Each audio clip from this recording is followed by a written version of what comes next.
Align Data Centers has really been a surprise that we never expected.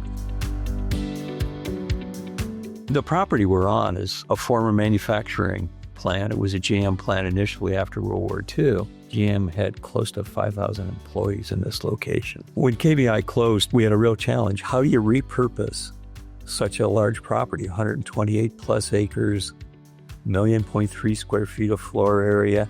So with Align Data Centers coming in here, the one really good thing is a lot of the jobs that are coming into the area are the trades that were lost: pipe fitters, welders, carpenters. Those jobs are coming back, and that's sort of filtering into the community. So we're happy that that's going on.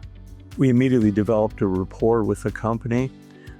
They came in and presented information on what Align does, where they have operations, how they do business. And I think that provided a certain level of comfort. One of the comments that we've heard back is how easy it is to work with our building department. But I say also how easy it is to work with the people here at Align Data Centers. This is the biggest project ever in Erie County, ever. I think the future is great for all of us, really is.